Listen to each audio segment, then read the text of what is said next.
Hey everyone, how's it going? My name is Jordan, and welcome to JC's Anime Reviews. Well, technically, in this video, it's more like JC's game reviews because we're going to be talking about the video game Ghost of Tsushima, which I believe it released like a month ago or something like that, and I've been playing it a lot. This is my first time doing a game review. I've only done anime reviews so far, so this will be interesting. It'll be something different. Also, a lot of the footage I'm using in this video might not look the best, because a lot of it I got from the PlayStation like capture itself, like the built-in capture recording thingy. So it's not as good as if I used a capture card because I don't have one where I'm staying right now. I forgot to bring it with me. So I had to do that, so the footage won't look like amazing, but just want to let you guys know. So anyways, let's get right into the game review. So Ghost of Tsushima has quickly become one of my favorite story video games of all time. It's a beautiful game, it has a really good story, interesting characters, and on top of all that, it's really fun to play. It was made by Sucker Punch, which is the same game studio who made the Infamous and Sly Cooper series, which are both amazing games, and I love those games so much. Honestly, when I first saw the Ghost of Tsushima trailer and I saw the Sucker Punch logo, I knew I was going to buy this game because I love the games that they make. So, going into this game, I actually didn't really know too much about it. I only had the information that I saw from the two trailers that they released, which I think one of them didn't really show anything, and another one did show some stuff, but I had no idea what the story about this game, or story of this game was, but the graphics looked amazing, and it was made by Sucker Punch. So that was all I really needed to know before buying this game, and I kind of figured I was really going to like it, which I did. And now I'm going to start talking about the actual story itself of Ghost of Tsushima and what this game is about. So the story takes place in 1274, when a Mongolian invasion fleet led by Khotan Khan lands on the Japanese island of Tsushima, and you play as Jin Sakai, who's a samurai, and he joins with the rest of the island's local samurai led by his uncle Lord Shimura in an attempt to try to stop the invasion. However, the battle ends in disaster with the entire samurai army killed, Lord Shimura captured, and Jin gets his ass kicked by Khotan Khan and thrown off a bridge. But he survives, and from there he goes on to try to rescue his uncle and defeat the Mongols. But he kind of has to go around and recruit people to help him fight the Mongols because a lot of the samurai were killed, and it's kind of hard for him to fight them alone. Or that's a major point in the story, is having to find people to help you defeat the Mongols. After that introduction to the game, you have a pretty big map that you can explore with a lot of different things to do and different objectives to complete, like side missions, and like there's the main story mission, of course. And some of the stuff you can do include hot springs that increase your health that you can find scattered throughout the map. And another thing that you can do is you can find these fox shrines, and what they'll do is they'll increase your like charm perk slot thingy, and the charms usually do like some little effect. Sometimes it'll give you like 15% more damage, or a chance to do more damage with like certain attacks, or a chance to have certain, just do like little bonus things or increase your health like a little bit. And the way that you get to the shrines to increase the like slot that you can put the charms in is you'll go to a fox den, and at the fox den is a fox, and you'll follow the fox over to the shrine and he'll like take you to it, which I thought that was really cool. And afterwards you get to pet the fox, which is also really, really cool. And I did it every time I could, although sometimes after I would visit the shrine, the fox wouldn't be anywhere to be found. So I don't know if it's with only some of them, because some of them lead you to like the sides of cliffs, and then sometimes they wouldn't be there. So I don't know if it has something to do with that, but every time that you could, I would pet them, and I found that feature was really cool. There's also a lot of different side quests that you can do. While most of the side quests are pretty simple and pretty easy to beat, there's also another quest called Mythic Tales, which are basically like special side quests. The quest always starts with a musician telling you a story of some ancient sword technique or armor, and you usually go on like a little journey and you'll end up getting the sword technique or the armor, which I thought that was really, really cool. They're a bit longer than regular side quests. They're very different from regular side quests, and they're actually really fun to do. And I think they're probably like one of my favorite quests to do in the game. Another type of quest you can do is a quest about specific characters in the story. So basically throughout the story, there's many different characters introduced, and they're all pretty important to the story. Like the main characters that are important to the story, they have like little side quest series. They're like kind of like a story about that person, and you have to help them with something. And I think that was really, really cool. That made the characters, like the character development, a lot better. It made me care a lot more about these characters because you got to help them with some of the stuff that they were going through, and it just made me care a lot more about all the different characters that are introduced throughout this game. And I thought that was really, really cool, and I really enjoyed that as well. While exploring and doing different quests, you'll obviously run into different enemies, and for me, at first, the fighting was a little bit annoying. Especially fighting the people with the spears. That was super annoying. I really hated that. Those are like my least favorite people to fight. But as you continue the game, you'll learn different stances to deal with different types of enemies. Like, for example, the stone stance is used for people with swords, and the stone stance, by the way, is like the basic stance that you have. It's like the very first one. You don't unlock it. That's just the one you start off with. That's the default one. And there's a water stance, and what the water stance is used for is for people with shields. There's a wind stance to deal with the spear people, a moon stance to deal with the brutes, which are the really big guys. So after learning all the stances and spending some skill points, the combat became a lot more fun. You can parry and dodge attacks, although I didn't really parry that much or even dodge too much. I dodged sometimes, but sometimes I would just like get hit and just keep fighting because it was just kind of annoying to do all of that, and it just made you feel a lot more badass when you're not dodging all the time and trying to parry. But I mean, once you actually successfully parry something, it's really cool. You can parry and then you do a counter.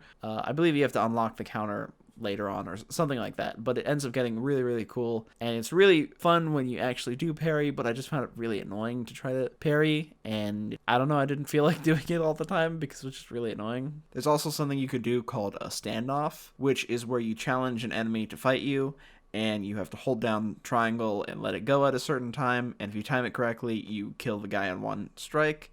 And eventually, if you level this up enough or put enough skill points into this certain thing, you can have it where other enemies will eventually rush you and you can kill them too. But yeah, I like doing the standoff because you could just get a couple enemies out of the way and kill them pretty fast without having to hit them a bunch of different times. It was just one strike and that was it.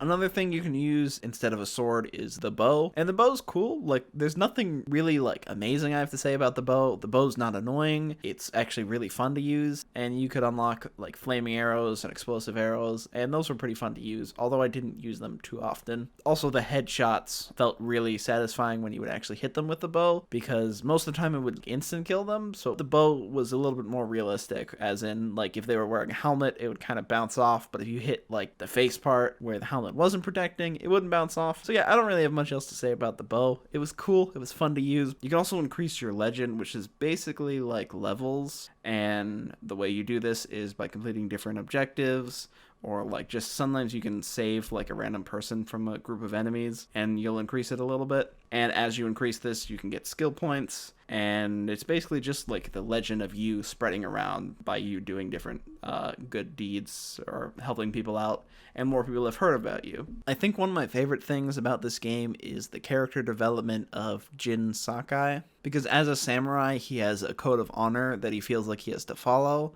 but he finds that in order to fight the Mongols, he kind of needs to use like a different method. That's where the sneaking in the game comes in, because taking on like a whole army practically by yourself, because you do have people that help you, but it's not a whole lot of people. So for the most part, he kind of has to resort to like sneaking around and not challenging someone head on and going by his honor code or whatever. And I found that really interesting, and it's really interesting to see him try to come to terms with that he might not be able to follow this code of honor, or it might be better to go about it a different way. And I just found it really interesting about him, and that's what makes him a really good character. Now, I want to talk about the stealth in this game, because that's a big part of this game. It's a big part of the story too, because sneaking around and stabbing people in the back doesn't really follow the samurai code of honor. For me, I like the stealth. I mean, it's nothing we haven't really seen before. You sneak around, you have a mode where you can see enemies through the wall, although in this it's called like hearing. I don't know how he can hear people through the wall and hear that well, but whatever. They have this in the Batman Arkham series. But yeah, they have it in those games, but you just sneak up and stab them in the back, and you can do chain assassinations and stuff like that. Nothing like super unique or that we haven't seen before. So it's not my favorite game when it comes to stealth, because sometimes I just prefer to run right in there and just fight all the enemies because it was just a lot easier and quicker. And the only time I found myself really wanting to use stealth was when a mission required you to use stealth, or if there were certain camps that you could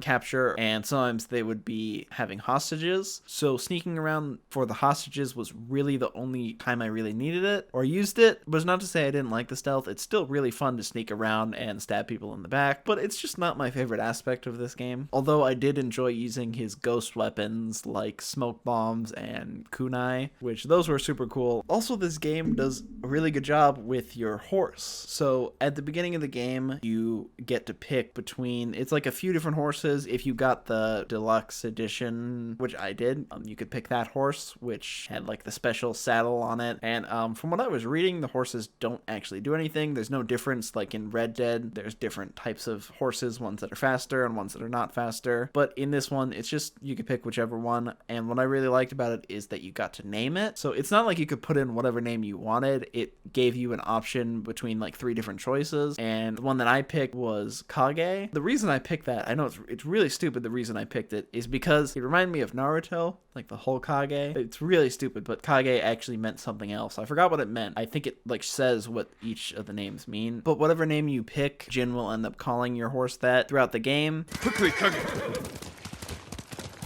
Which made me like the horse a lot more, and like he'll say nice things to it, and I just ended up really loving the horse, and it just makes it seem like a real character. Another thing that you can do is climb shrines, and what this does is when you get to the top, it gives you like a special charm. Now the special charm usually does something really cool, like for example, one of them is like hitting a headshot has a 40% chance to return an arrow. But yeah, I thought that was really cool, and it actually made you like want to climb the shrines, because climbing the shrines sometimes is really annoying and kind of hard, especially for me because I have a broken controller, and the button that I press to use the grapple hook, which you end up unlocking, it gets stuck. So I'll hit it, and then if I don't push it out, it gets stuck and I can't hit the next one, and I would die a lot because of that. I'm sure for someone who doesn't have a broken controller, it wouldn't be as annoying, and it probably would be a lot easier, and sometimes it was annoying, but I still really enjoyed it. Also, when I played this game, I didn't really encounter any glitches, aside from one that popped up twice. So what would happen was I would be in the middle of a quest, and I had to talk to a specific person. This happened twice, where the person would get stuck and they wouldn't move at all. You couldn't talk to them. If you hit them with your sword, nothing would happen, and I couldn't move them. I tried everything, and you just had to reload. It was annoying. It happened twice, but it wasn't anything that like reloading it couldn't fix, and it wasn't any like super major glitches, so it's not really that bad. Now my favorite aspect of this game is how beautiful it looks. I mean, it just looks amazing. Like I was saying at the beginning of the video though, the quality of the clips that I'm showing probably aren't the best, so it doesn't really do it justice. You kind of have to play the game. So yeah, I'm sorry about that. The clips are not the highest quality because the PlayStation, like the clips that you record, aren't exactly the best. If I had a capture card, it would look a lot better. And something they do to help with the aesthetic of the game is the wind that you follow. So basically, the wind, it's called the guiding wind, is basically when you mark something, like you place a marker on something, or you're tracking an objective, or trying to go to a side quest, or wherever, it has this wind that blows. The wind it's kind of hard to see, it's very subtle, but if you swipe up on the like little touchpad on the PlayStation controller, it blows the wind harder and pops up the little objective. But in most other games, when you mark something, it's always on screen, it's telling you how far away you are from the place, and it's just like this big yellow marker or something on the screen always telling you where to go. And there's usually like a mini map in most games like this, but the wind makes it so there isn't really anything on screen constantly, so it makes it look really amazing. Like there isn't really anything on screen, like there's nothing, there's just the screen. There's no, I don't think you can see your health bar, there's no objective thing unless you swipe up on the controller, and it just makes it look really great, and it adds to the game and makes it just look even more beautiful. And I just think that that's awesome. I think that that's a really cool way to find the objectives and kind of blend it in a way where it's not super distracting, and you can really just enjoy how beautiful this game is. Hey guys, it's me. I pretty much just finished editing the video, and I just wanted to mention that there's a lot of other stuff that you can do throughout the game, but I had to cut a lot of it out of this video because it was a 45-minute recording, and I couldn't make a video that long. So just know there's a bunch of other cool stuff that you can do throughout this game that I wanted to talk about, but I couldn't, and I just talked about all the most important stuff about this game. So yeah, just wanted to mention it real quick, and now I'll let you get back to the video. So this is a great game, and it's one that I definitely recommend everyone playing. If you like story games, I'm sure that you'll love this game. If you don't like story games, you might not like it, although they are adding a co-op mode. It was announced a few days ago. I think it's coming this fall. I could be wrong. I'll leave a link in the description to the announcement video that PlayStation posted, and I think that it's supposed to be a free update for the game. I might try that out, although I don't have the PlayStation Online thing. And I am going to be grading this game, but what I'm going to be doing is grading it from 1 out of 10 instead of going to A+ to F. So with that said, I'm going to be giving Ghost of Tsushima a 9.5 out of 10. If I ever review another game in the future, I'm going to give it this same score, 1 through 10, instead of A+ to F. Yeah, I just think that it's interesting to do something a little bit different. So I hope that you guys enjoyed that video. If you haven't played the game yet, I definitely recommend checking it out. I know some people like buying physical copies instead of buying the digital one. If you are one of those people, I'll leave a link in the description to the Amazon physical copy. And if you buy the game through that link, it'll help support me. I'll get a commission from it if you end up buying it from there. But yeah, this was something different. My first time doing a video game review. I'd love to do another one of these. So hope that you guys enjoyed. Let me know if you've played Ghost of Tsushima, if you enjoyed it, and I'll see you guys next time with another review or another video of something, probably anime. Make sure to like, subscribe, share the video around, and I'll see you guys next time. Bye.